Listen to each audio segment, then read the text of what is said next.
So welcome to another Tokyo Revengers video, guys.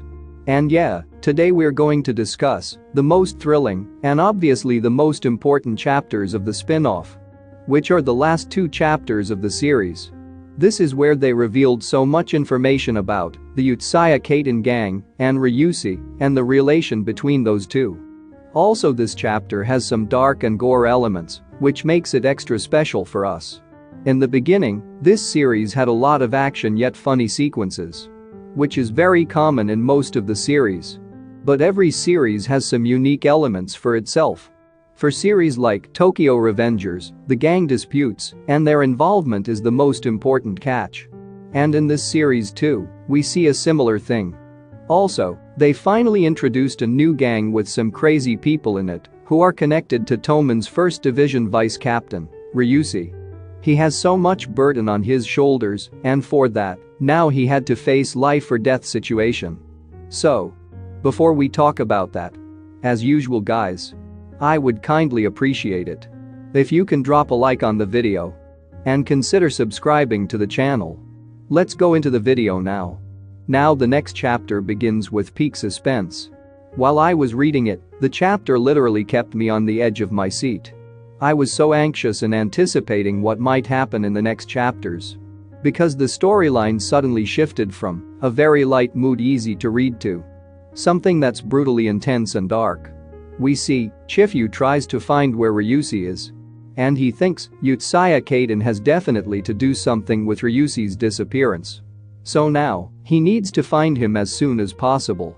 Because he could feel that his life was in danger. It's so funny that Chifu first got annoyed and pissed off because of him all the times. But now he is so concerned about him. Even though he is aiming to become Toman's 1st Division vice captain, he didn't let something bad happen to his friends. Which is his personality throughout the series, even in the main Tokyo Revengers manga as well. He always has his friends back. When he was running very fast, he suddenly met his school friends.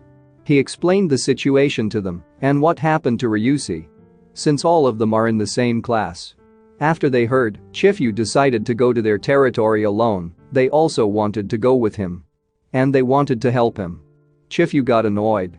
Because at that point they will definitely hold him back. Instead of being useful. And he wanted to handle the situation alone.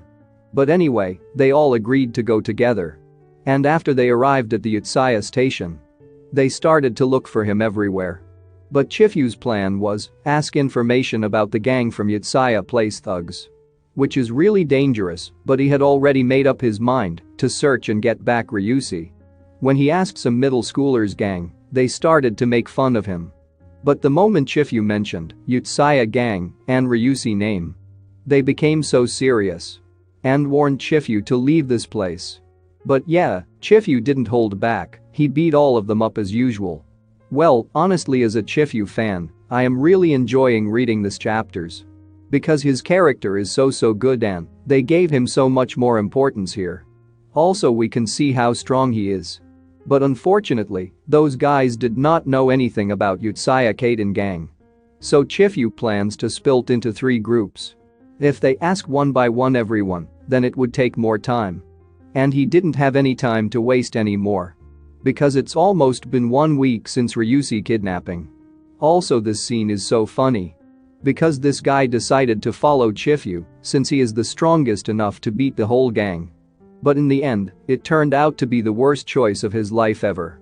While they were discussing, one of the members, who Chifu had beaten up, stood up and said to them, "If someone is kidnapped by Utsuya Kaiten gang, the victim will not come back ever.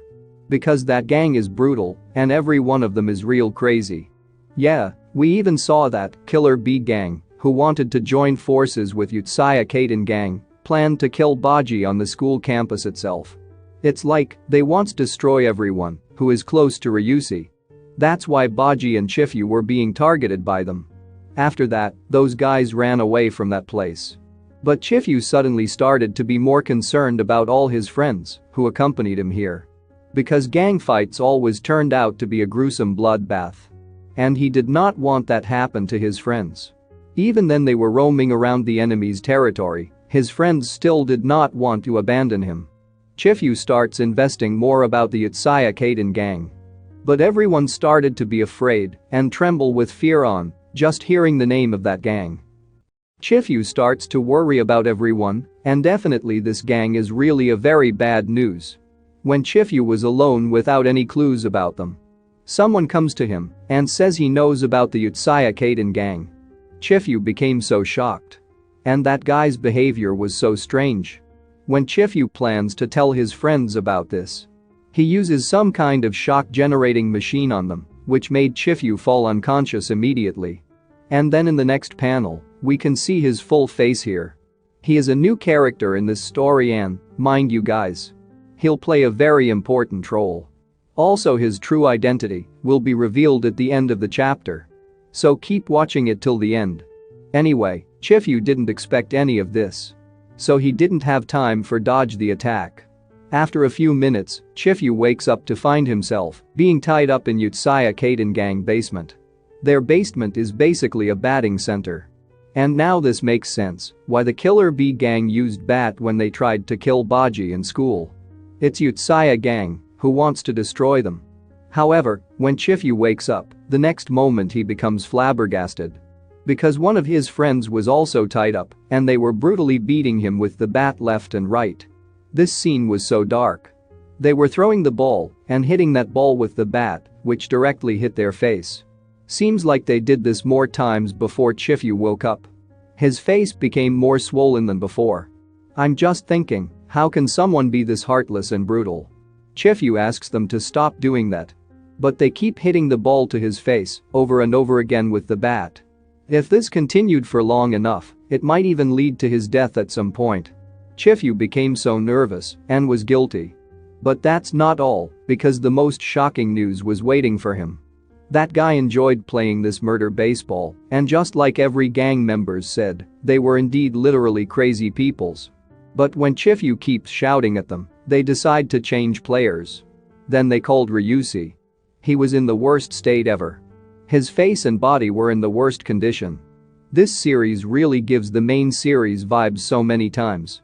And after reading this panel, I finally felt a sense of satisfaction. Because here's where the actual story starts according to me. Chifu didn't expect all of this, even in his worst dream. Because just like Baji, he also trusted Ryusi will handle all of them alone. But he was treated badly for almost 1 week like this. And this shuddered Chifu. At last, in the end of the chapter, this guy introduced himself as Uchiha Kaden's vice president. And his name is Hishi Kajiro. This was a really cool introduction for this new character. However, he is also connected with Ryusi. We will see more about his character, and now he is connected to Ryusi. And why he abducted him here and beat him lifeless in the next video. If you want to add something, please let's discuss it in the comment section. Anyway, if you guys like this video, hit the like button and don't forget to subscribe. And good luck to all.